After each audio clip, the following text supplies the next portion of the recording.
কণ শিশুৰ কলৰৱত মুখৰ ৰাইডঙীয়া কুইজ ভেকচন অকণিৰ মুকলি সভাত অভিনয় প্ৰজ্ঞা সাধনা ভাষণ বৰ্গীত পৰিৱেশনেৰে কণ শিশুৰ প্ৰতিভা বিকাশ কণ শিশুৰ কলৰৱত মুখৰিত হৈ পৰিল বটদ্ৰৱাৰ ৰাইডঙীয়া গীত মাত অভিনয় প্ৰজ্ঞা সাধনাৰ মাজেৰে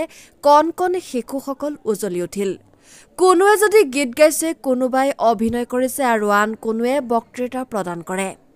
বিকাশৰ উদ্যোগত আৰু ক্ৰান্তিকাল প্ৰকাশনৰ সহযোগত শনিবাৰৰ পৰা দুদিনীয়াকৈ ৰাইডঙীয়া পাঁচআলিৰ ৰাজহুৱা প্ৰেক্ষাগৃহত অনুষ্ঠিত হয় শিশু সমাৰোহ আজি পুৱা থিতাতে লিখা ৰচনা প্ৰতিযোগিতাৰ পাছত দুপৰীয়া 12 বজাত আৰম্ভ হয় কুইজ প্ৰতিযোগিতা প্ৰকৃতি বিষয়ক কুইজ প্ৰতিযোগিতাখনি পৰিচালনা কৰে বিশিষ্ট সাংবাদিক তথা জনপ্ৰিয় কুইজ মাষ্টাৰ দিব্যজ্যোতি বৰুৱাই ভেকচন প্ৰতিযোগিতাত ন্যায়মূৰ্তি যীশুখ্ৰীষ্ট সাংবাদিক আদি বিভিন্ন চৰিত্ৰ ৰূপায়ণ কৰি শিশুসকলে উপস্থিত দৰ্শকৰ মন আপ্লুত কৰি তোলে ইয়াৰ পিছত অঞ্চলটোৰ কণমানি অকণিসকলৰ এখনি মুকলি সভা অনুষ্ঠিত হয় কণমানি দৃষ্টি নয়না বৰাৰ সভাপতিত্বত অনুষ্ঠিত অকণিৰ সভাত শিশুসকলৰ মনোৰম ভাষণত উপস্থিত ৰাইজ মন্ত্ৰমুগ্ধ হৈ পৰে শেষত শলাগৰ শৰাই আগবঢ়ায় লাচিত বৰদলৈয়ে বটদ্ৰৱাৰ পৰা মেহদী জামানৰ ৰিপৰ্ট এনি এক্সপ্ৰেছ শিশুৰ বাবে উৎসৰ্গিত সংগঠন বিকাশ আৰু ক্ৰান্তিকাল প্ৰকাশনৰ সহযোগত আমি বছৰজোৰা বিভিন্ন কাৰ্যসূচীৰ অন্তত আজি দুদিনীয়াকৈ শিশু সমাৰোহ আয়োজন কৰিছোঁ আজি শিশু সমাৰোহৰ অন্তিম দিন আৰু আপোনালোকে দেখিছে যে কণ শিশুসকলে সভাপতি বক্তা হৈ তেওঁলোকে সভা পৰিচালনা কৰিছে আমি শিশুসকলৰ ভৱিষ্যত তেওঁলোকে যাতে সুনাগৰিক হৈ পেলাই গঢ় দি উঠে তাৰ বাবে বিভিন্ন ধৰণৰ কৰ্মসূচী লৈছোঁ তাৰ মাজতে শিশু নাট শিশু সভা ইত্যাদি বিভিন্ন ধৰণৰ কাৰ্যসূচী লৈছোঁ আজিও শিশুসকলে অতি সুন্দৰ বিভিন্ন গভীৰ বক্তব্য তেওঁলোকে আগবঢ়াইছে আমি আশা কৰিছোঁ যে বিকাশৰ এই কাৰ্যসূচীয়ে অঞ্চলটোৰ শিশুসকলক ভৱিষ্যত সমাজখনত নিজকে প্ৰতিষ্ঠা কৰা আৰু সমাজৰ বাবে কাম কৰিবলৈ এজন সুনাগৰিক হিচাপে তেওঁলোকক গঢ়ি তুলিবলৈ সক্ষম হ'ব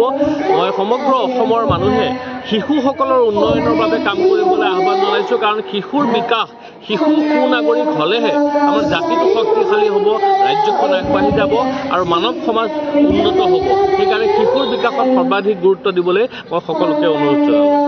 ৰাইডিঙীয়া অঞ্চলৰ বিশেষ সংগঠন শিশুৰ বাবে উৎসৰ্গিত সংগঠন বিকাশ ইতিমধ্যে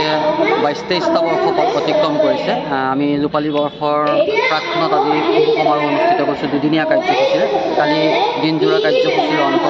আজি দ্বিতীয় দিনৰ কাৰ্যসূচী চলি আছে সন্ধ্যালৈ সাংস্কৃতিক অনুষ্ঠানৰ সামৰণি পৰিব এই দুদিনীয়া কাৰ্যসূচীত ছাত্ৰ ছাত্ৰীসকল আৰু অভিভাৱক অভিভাৱিকাসকলৰ যি উৎসাহ উদ্দীপনা সেয়াই আমাক বিকাশৰ পৰিয়ালক যথেষ্ট আনন্দিত কৰিছে কাৰণ উঠি অহা প্ৰজন্মৰ বাবে আমি কিছু কাম কৰিবলৈ প্ৰয়াস কৰিছোঁ যে উঠি অহা প্ৰতিভাসকলক বিকাশ কৰিবৰ কাৰণে এখন মঞ্চ দিব পাৰোঁ সেই মঞ্চ যোগাই দিয়াৰ কাৰণে আমি কিছু চেষ্টা কৰিছোঁ তাত আমি কিছু সফল হৈছোঁ বুলি আমি আজি সগৌৰৱে ক'ব পাৰোঁ কাৰণ কালি প্ৰথম দিনাৰ যি কাৰ্যসূচী যি প্ৰতিযোগিতামূলক ঘৰুৱা ভাষণে ৰাইজক উৎসাহিত কৰিছে ৰাইজক আপ্লুত কৰিছে খুব সুন্দৰ বিষয় তেওঁলোকৰ মনত জুকিয়াই আজি মঞ্চত ৰাইজৰ আগত উপস্থাপন কৰিছে মই আশা কৰিম এই নিৰ্দিষ্ট 14জন বা 15জন বক্তাই বক্তৃতা দিছে যদিও এই 15জন বক্তাই আৰু 15জনক উৎসাহিত কৰিব বা আৰু 100জনক উৎসাহিত কৰিব সেইটোৱে আমি আশা লৈ পেলাই মঞ্চখন সৃষ্টি কৰিছিলোঁ আশা কৰিম ৰাইজে আমাক এই অনুষ্ঠানত যথেষ্ট সহযোগিতা আগবঢ়াব ইমানখিনি আমি যথেষ্ট সহায় সহযোগিতা লাভ কৰিছোঁ অনাগত দিনত যাতে আপোনাৰ খবৰ পৰা সহায় সহযোগিতা পাম এই